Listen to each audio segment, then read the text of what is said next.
The Nowata Methodist Church is happy to produce a lot of different content for the edification of Christ's church throughout the world. This daily segment that you're listening to right now corresponds with the Daily Bible Reading Challenge, which is hosted by Christ Church in Moscow, Idaho. If you want to download the list of readings that they publish for yourself or learn more about this challenge, this initiative, go to biblereading.christkirk.com. I'm Jeffrey Rickman. I'm the pastor here in Nowata, and I read from the Berean Standard Bible, which you can also find at berean.bible. Consider subscribing to this podcast to be a part of this daily effort to grow in familiarity with and love of God's holy word. Let's dive in for today.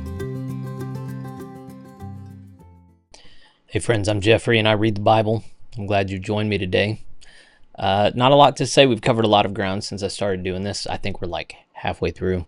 It's been a lot of fun to connect a lot of these dots, and of course it's not my first time through this material, but it is my first time with this translation, and the same is the case for, I think, pretty much all of you. Not many people knew about this translation before, but I feel like it's a really good, solid one. I hope you've had a good experience with it, and if this is your first time with us, just know it's a public domain book, version of the Bible translated by quality men who loved the Lord and wanted it to be available for free to anybody. So it's called the Berean Standard Bible. You should check it out if you haven't already. All right, let's get into today's reading. We're starting in 2 Kings chapter 6. God be with you. Now the sons of the prophets said to Elisha, "Please take note that the place where we meet with you is too small for us. Please let us go to the Jordan where each of us can get a log so we can build ourselves a place to live there." "Go," said Elisha. Then one of them said, "Please, come with your servants." "I will come," he replied. So Elisha went with them, and when they came to the Jordan, they began to cut down some trees. As one of them was cutting down a tree, the iron axe head fell into the water. "Oh, my master," he cried out, "it was borrowed." "Where did it fall?" asked the man of God. And when he showed him the place, the man of God cut a stick, threw it there, and made the iron float. "Lift it out," he said. And the man reached out his hand and took it. Now the king of Aram was at war against Israel. After consulting with his servants, he said, "My camp will be in such and such a place." Then the man of God sent the word to the king of Israel, "Be careful passing by this place, for the Arameans are going down there." So the king of Israel sent word to the place the man of God had pointed out. Time and again Elisha warned the king so that he was on his guard in such places. For this reason the king of Aram became enraged and called his servants to demand of them, "Tell me which one of us is on the side of the king of Israel?" But one of his servants replied, "No one, my lord the king. For Elisha the prophet in Israel tells the king of Israel the very words you speak in your bedroom." So the king said, "Go and see where he is, that I may send men to capture him." On receiving the report, "Elisha is in Dothan," the king of Aram sent horses, chariots, and a great army. They went there by night and surrounded the city. When the servant of the man of God got up and went out early in the morning, an army with horses and chariots had surrounded the city. So he asked Elisha, "Oh, my master, what are we to do?" "Do not be afraid," Elisha answered, "for those who are with us are more than those who are with them." Then Elisha prayed, "O Lord, please open his eyes that he may see." And the Lord opened the eyes of the young man, and he saw that the hills were full of horses and chariots of fire all around Elisha. As the Arameans came down against him, Elisha prayed to the Lord, "Please strike these people with blindness." So he struck them with blindness, according to the word of Elisha. And Elisha told them, "This is not the way, and this is not the city. Follow me, and I will take you to the man you are seeking." And he led them to Samaria. When they had entered Samaria, Elisha said, "O Lord, open the eyes of these men that they may see." Then the Lord opened their eyes, and they looked around and discovered that they were in Samaria. And when the king of Israel saw them, he asked Elisha, "My father, shall I kill them? Shall I kill them?" "Do not kill them," he replied. Would you kill those you have captured with your own sword or bow? Set food and water before them, that they may eat and drink, and then return to their master." So the king prepared a great feast for them, and after they had finished eating and drinking, he sent them away, and they returned to their master. And the Aramean raiders did not come into the land of Israel again. Sometime later, Ben-Hadad, king of Aram, assembled his entire army and marched up to besiege Samaria. So there was a great famine in Samaria. Indeed, they besieged the city so long that a donkey's head sold for 80 shekels of silver, and a quarter cab of dove's dung sold for 5 shekels of silver. As the king of Israel was passing by on the wall, a woman cried out to him, "Help me, my lord the king." He answered, "If the Lord does not help you, where can I find help for you? From the threshing floor or the winepress?" Then the king asked her, "What is the matter?" And she answered, "This woman said to me, 'Give up your son that we may eat him, and tomorrow we will eat my son.' So we boiled my son and ate him. And the next day I said to her, 'Give up your son that we may eat him,' but she had hidden her son." When the king heard the words of the woman, he tore his clothes. And as he passed by on the wall, the people saw the sackcloth under his clothes next to his skin.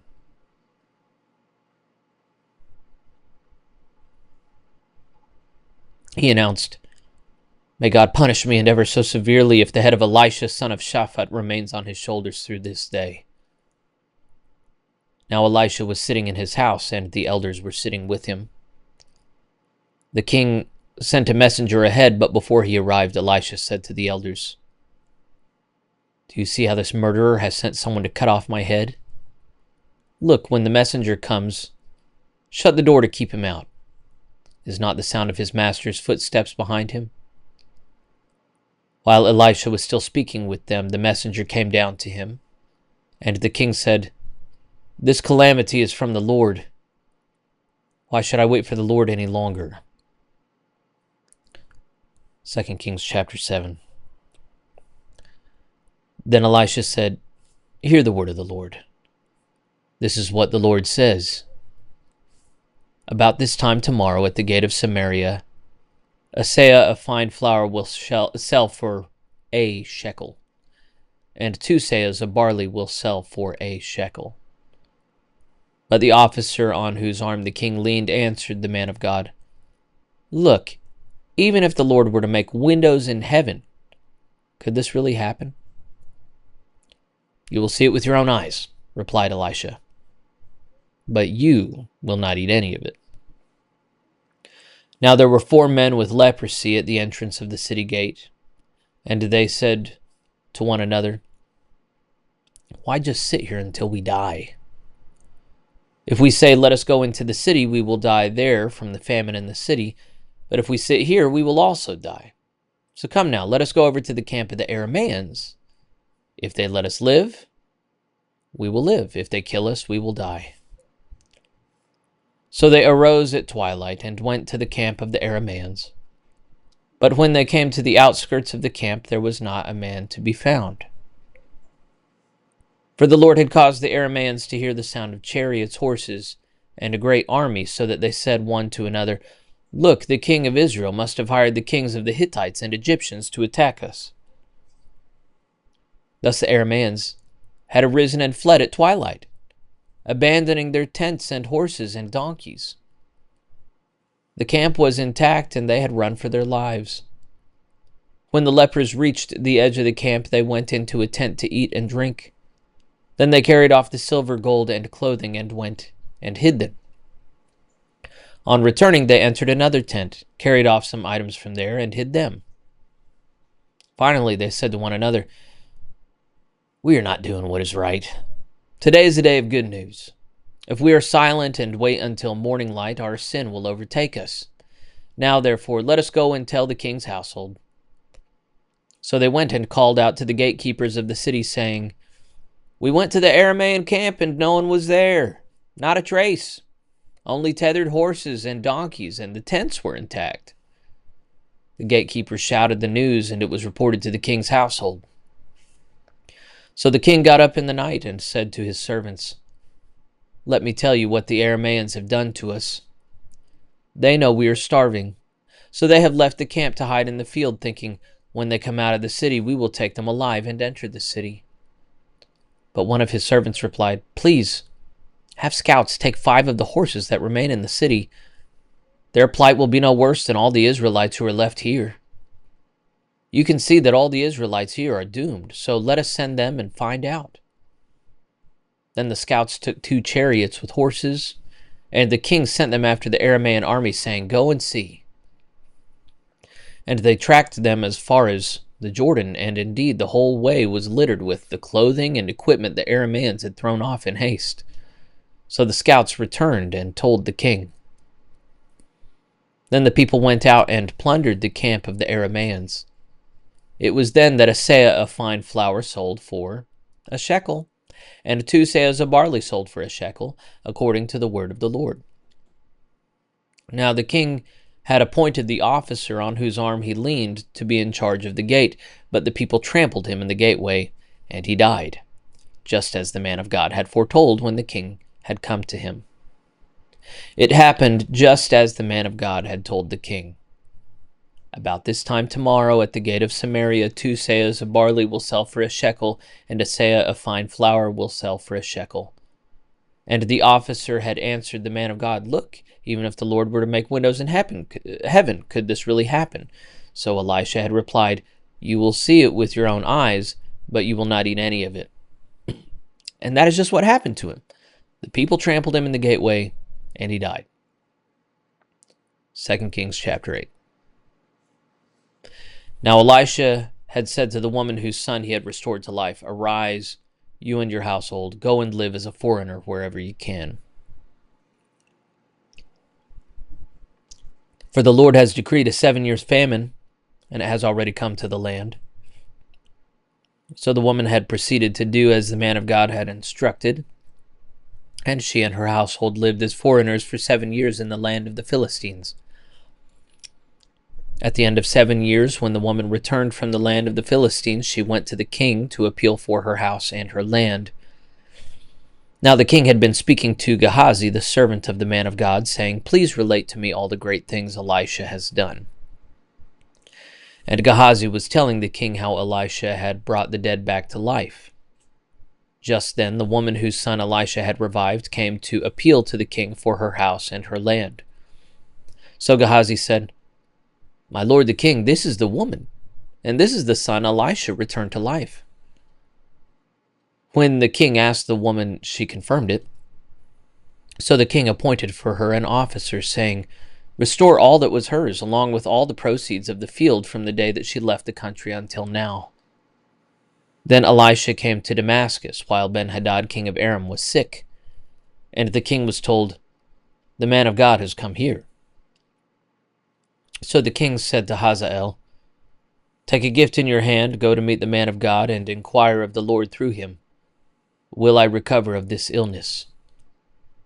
So Hazael went to meet Elisha, taking with him a gift of 40 camel loads of every good thing from Damascus. And he went in and stood before him and said, "Your son Ben-Hadad, king of Aram, has sent me to ask, will I recover from this illness?" Elisha answered, "Go and tell him you will surely recover.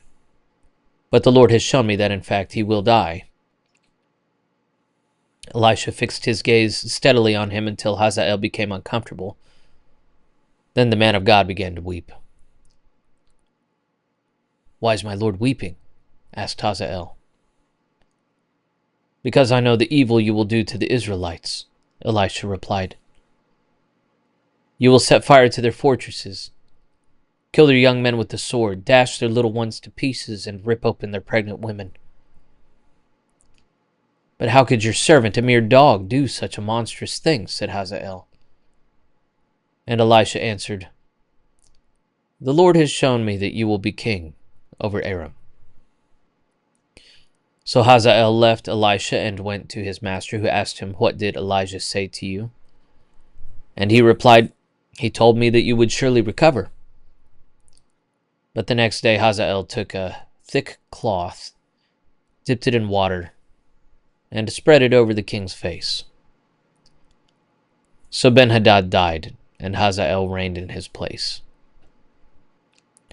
In the 5th year of the reign of Joram, son of Ahab, over Israel, Jehoram, son of Jehoshaphat, succeeded his father as king of Judah. Jehoram was 32 years old when he became king, and he reigned in Jerusalem 8 years. And Jehoram walked in the ways of the kings of Israel, just as the house of Ahab had done. For he married a daughter of Ahab and did evil in the sight of the Lord.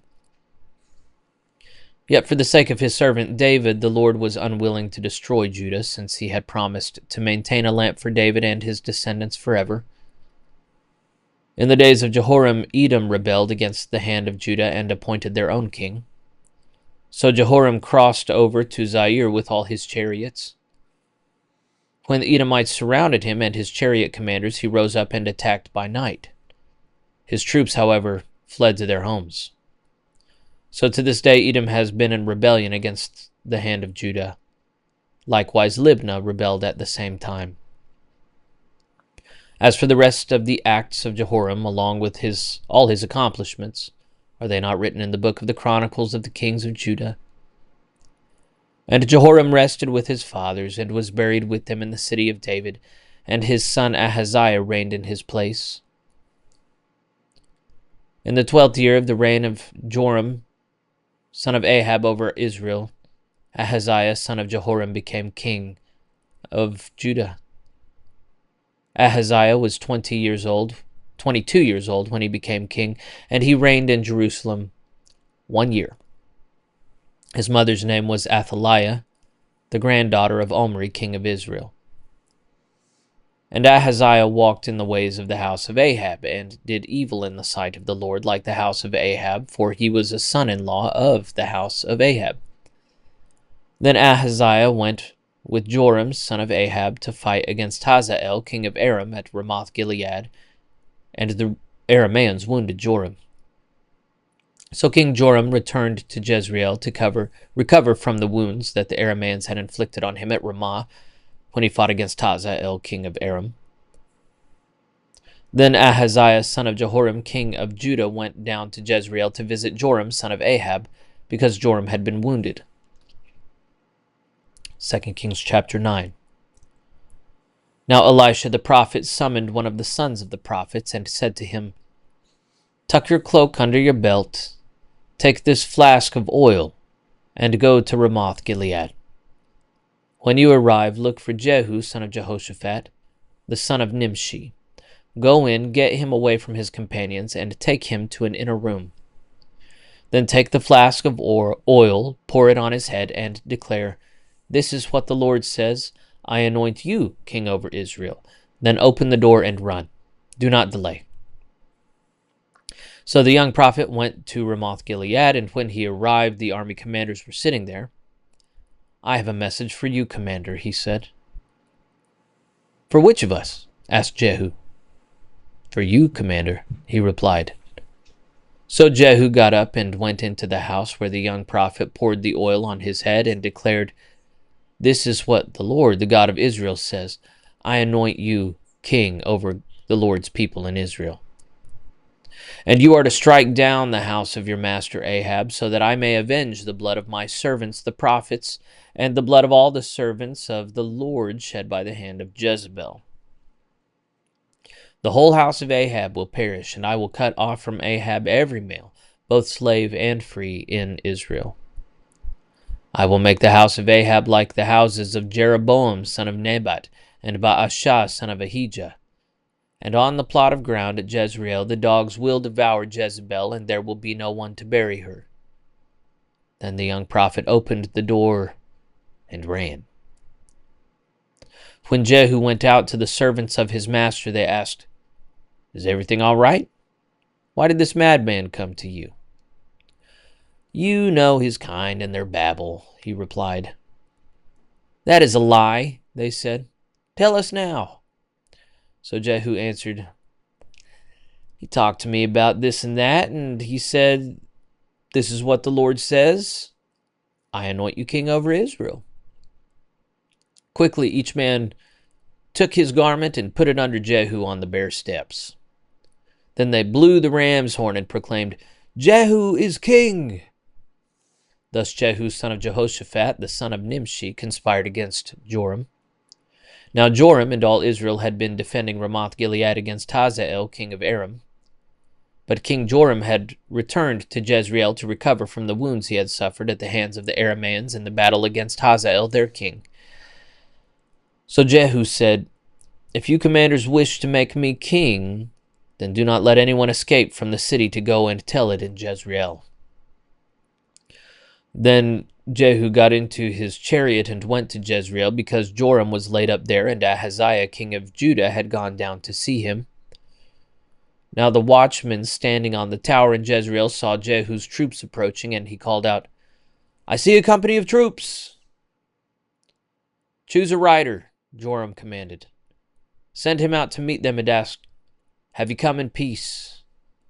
So a horseman rode off to meet Jehu and said, this is what the king asks. Have you come in peace? What do you know about peace? Jehu replied. Fall in behind me. And the watchman reported, the messenger reached them, but he is not coming back. So the king sent out a second horseman, who went to them and said, this is what the king asks. Have you come in peace?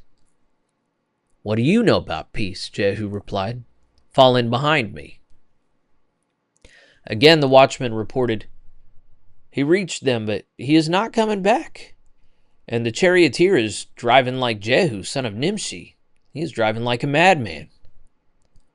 Harness, Joram shouted, and they harnessed his chariot. Then Joram, king of Israel, and Ahaziah, king of Judah, set out, each in his own chariot, and met Jehu on the property of Naboth the Jezreelite. When Joram saw Jehu, he asked, have you come in peace, Jehu? How can there be peace, he replied, as long as the idolatry and witchcraft of your mother Jezebel abound? Joram turned around and fled, calling out to Ahaziah, treachery, Ahaziah! Then Jehu drew his bow and shot Joram between his shoulders. The arrow pierced his heart, and he slumped down in his chariot. And Jehu said to Bidkar, his officer, pick him up and throw him into the field of Naboth the Jezreelite. For remember that when you and I were riding together behind his father Ahab, the Lord lifted up this burden against him. As surely as I saw the blood of Naboth and the blood of his sons yesterday, declares the Lord, so will I repay you on this plot of ground, declares the Lord. Now then, according to the word of the Lord, pick him up and throw him on the plot of ground. When King Ahaziah of Judah saw this, he fled up the road toward Beth-Hagan. And Jehu pursued him, shouting, shoot him too! So they shot Ahaziah in his chariot on the ascent of Gur, near Ibleam, and he fled to Megiddo and died there. Then his servants carried him by chariot to Jerusalem and buried him with his fathers in his tomb in the city of David. In the 11th year of Joram, son of Ahab, Ahaziah had become king over Judah. Now when Jehu arrived in Jezreel, Jezebel heard of it. So she painted her eyes, adorned her head, and looked down from a window. And as Jehu entered the gate, she asked, have you come in peace, O Zimri, murderer of your master? He looked up at the window and called out, who is on my side? Who? And 2 or 3 eunuchs looked down at him. Throw her down, yelled Jehu. So they threw her down, and her blood splattered on the wall and on the horses as they trampled her underfoot. Then Jehu went in and ate and drank. Take care of this cursed woman, he said, and bury her, for she was the daughter of a king. But when they went out to bury her, they found nothing but her skull, her feet and the palms of her hands. So they went back and told Jehu, who replied, "This is the word of the Lord, which he spoke through his servant Elijah the Tishbite. On the plot of ground at Jezreel, the dogs will devour the flesh of Jezebel. And Jezebel's body will lie like dung in the field on the plot of ground at Jezreel, so that no one can say, 'This is Jezebel.'" 2 Kings chapter 10. Now Ahab had 70 sons in Samaria.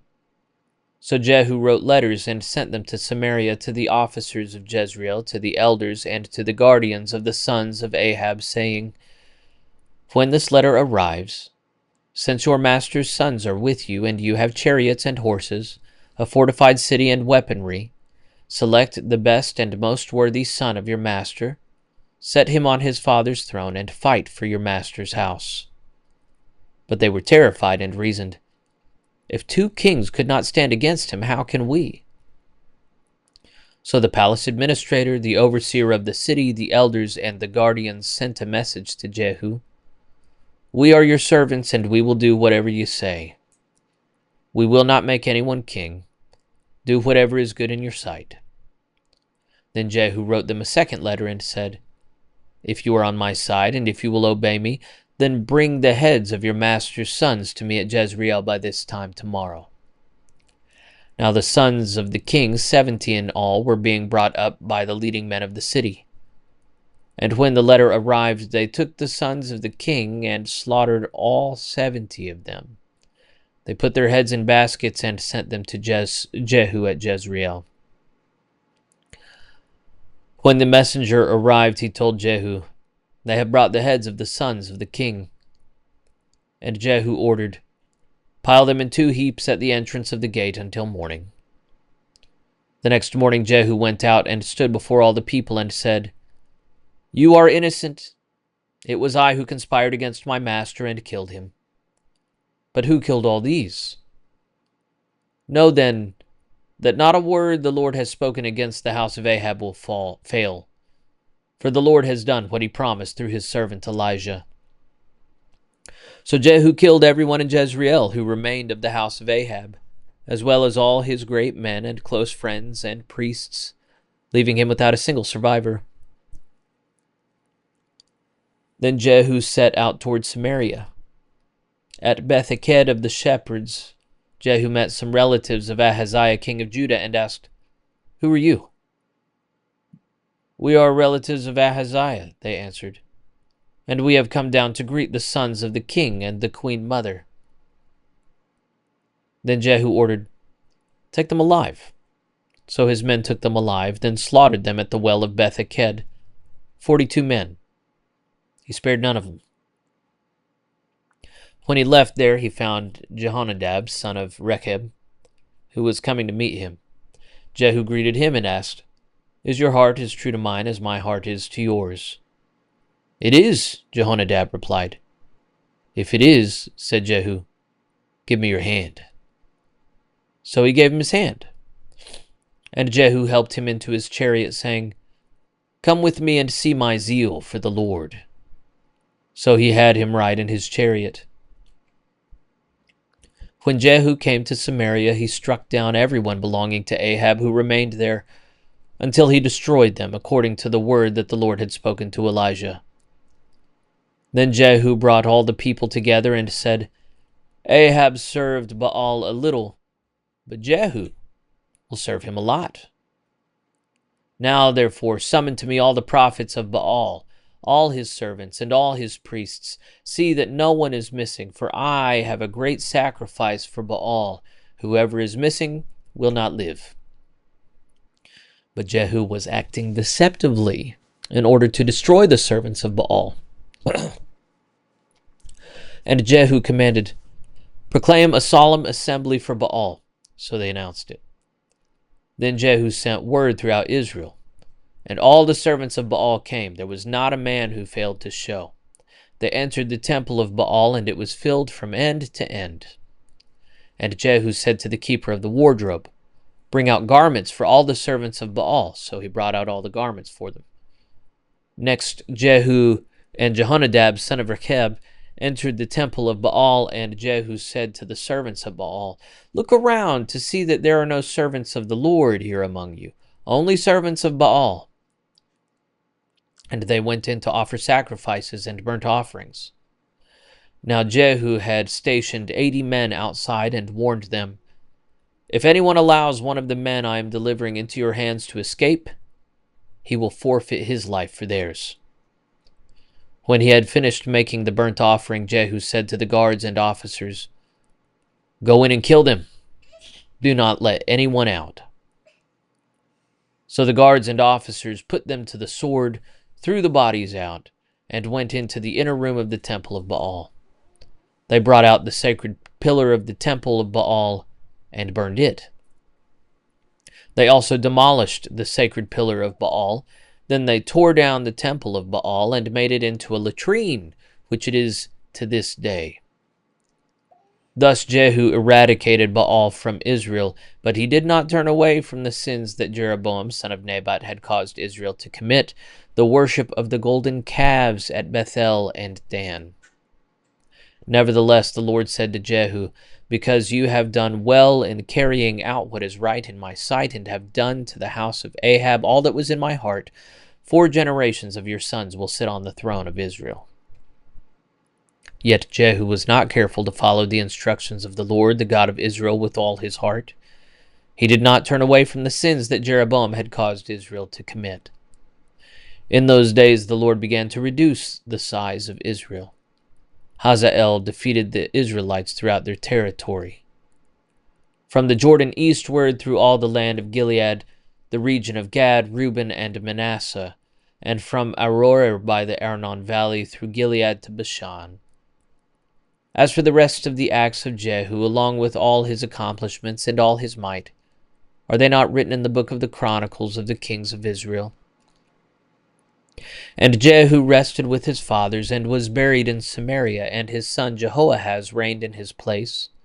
So the duration of Jehu's reign over Israel and Samaria was 28 years.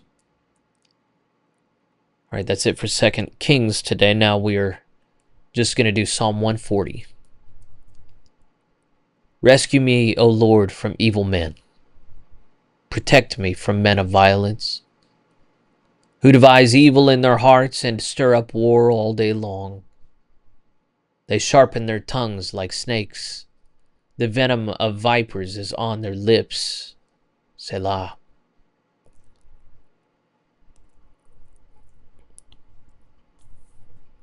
Guard me, O Lord, from the hands of the wicked. Keep me safe from men of violence who scheme to make me stumble. The proud hide a snare for me. The cords of their net are spread along the path, and lures are set out for me. Selah.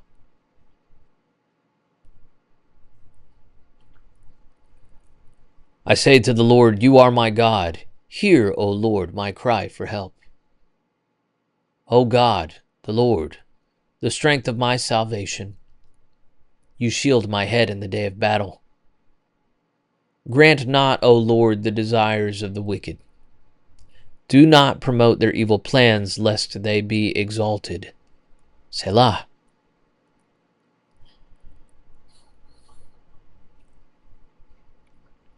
May the heads of those who surround me be covered in the trouble their lips have caused. May burning coals fall on them. May they be thrown into the fire, into the miry pits, never to rise again. May no slanderer be established in the land. May calamity hunt down the man of violence.